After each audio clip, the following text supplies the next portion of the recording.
Is there a common through line that connects the Power Stone, vibranium, and the Super Soldier Serum all onto one grand timeline? Throughout their tenure, the Infinity Stones have done so much more than simply power the gauntlet, and many have had lasting impacts on some of the most important characters in the universe. The Tesseract was the catalyst for the construction of the Arc Reactor, and it gave Carol Danvers her incredible power. The Mind Stone was responsible for the creation of Ultron and Vision, as well as the awakening of the long-dormant Scarlet Witch. And we believe it's possible that the Power Stone may be responsible for the strength of the strongest metal that Earth has, and the power behind one of the most iconic heroes in all of comics. In order to understand the catalyst for this theory though, we need to take a look back at the Black Panther film and the unique attributes that vibranium possesses, which other metals do not, which is primarily vibranium's ability to absorb and redirect energy better than any other substance on Earth. We know that vibranium itself is already irradiated with some sort of energy, since it is stated that a meteor crashed into the continent of Africa, imbuing the plant and animal life with extraordinary energy that no earthly metal has been known to do.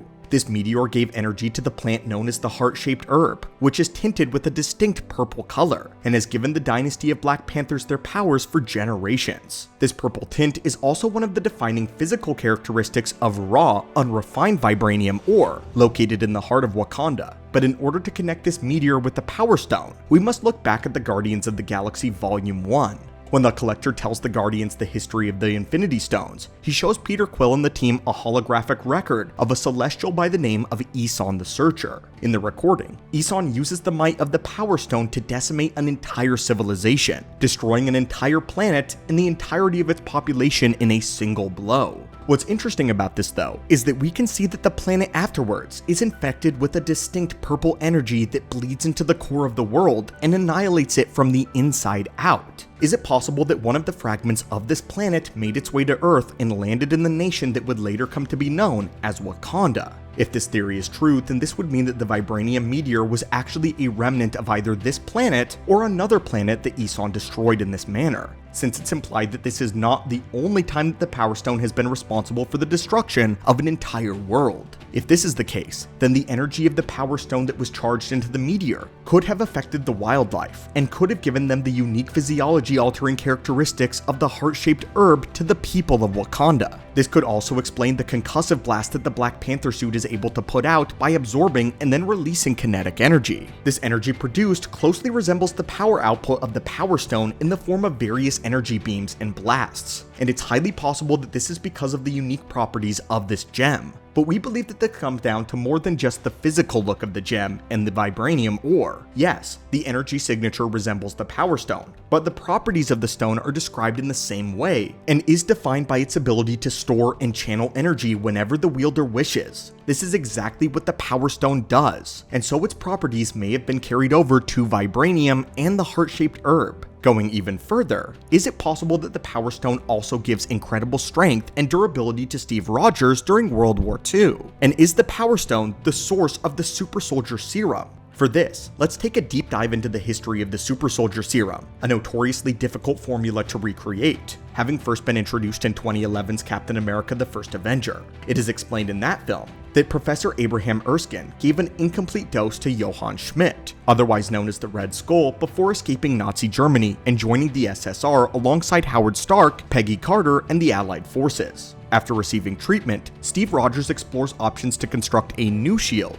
eventually stumbling upon a vibranium prototype. It is never explained how the SSR came into possession of the vibranium sample, but one possible explanation is that someone from the Allies, be it Howard Stark or Dr. Erskine, came across Wakanda at some point. Seeing as Howard is an industrialist with vast resources, it is not outside the realm of possibility to believe that he had the means to explore the world, looking for new technology, and on the way, he may have discovered Wakanda. We know that in modern day, the rest of the world knows that vibranium comes out of Wakanda. They just don't know how much vibranium Wakanda actually has. And right now, we don't know when the world began to learn about this. It's possible that some of the higher-ups in the government knew that vibranium came from Wakanda, and that Howard Stark may have ventured there at some point in search of a sample. It is possible that Wakanda could have even been sympathetic to the Allied cause, viewing Nazi Germany and Hydra as the same oppressors and invaders that Wakanda have fought so long to repel, invaders who could threaten the world at large. If this is the case, then T'Challa's ancestor and the Wakandan king of the era would have given the Allies a sample of vibranium.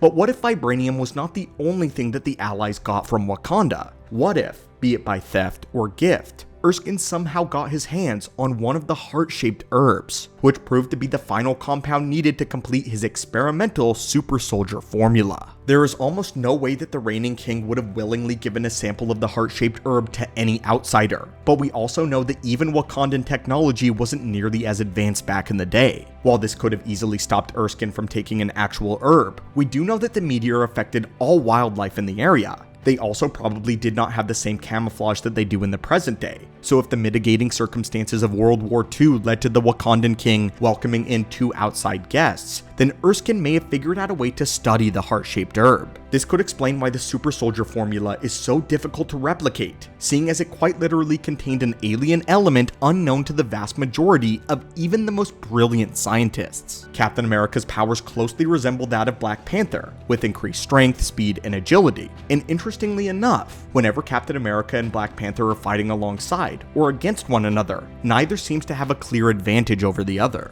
We've seen them together on several different occasions, fighting with and against each other, as they are eerily comparable to one another throughout all of Civil War, Infinity War, and Endgame. Not only is their fighting prowess nearly even, but their speed and strength seem to be very similar as well. They speed into battle during Infinity War together, neither outpacing the other even though it seems like they are both sprinting.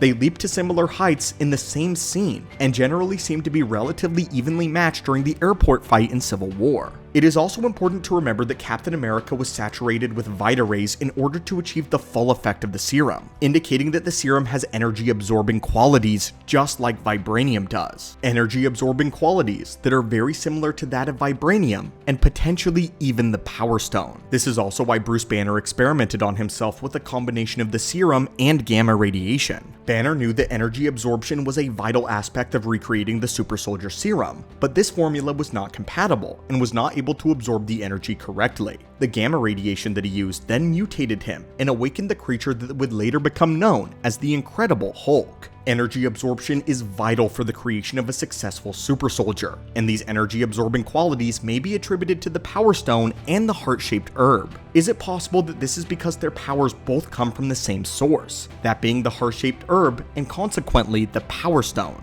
It is important to address, though, that Dr. Nagel's newly improved super soldier formula from Falcon and the Winter Soldier seemingly did not require energy or any kind of radiation. But after 70 years of research and failure, it is possible that they found an alternative. If this is the case, then radiation is not needed because the heart-shaped herb is now obsolete and outdated, and it is not an ingredient in the new improved serum. This is also supported by the claim that his serum does not cause muscle deformity or growth, but instead imbues the strength into the subject as they are. These super soldiers have the strength of super soldiers without actually looking like them. This may be due to an alternative for the heart-shaped herb, doing away with the necessity for energy absorption or muscle deformity, and not only recreated the serum, but drastically improved it. But anyway, friends, what do you think of this theory? Do you think the vibranium meteor was a remnant of Eson's destruction? And do you think the heart-shaped herb just may be elusive and the missing ingredient of the super soldier serum? If the heart-shaped herb was used in the next line of super soldiers, would the results be the same, or is the original formula now completely dead?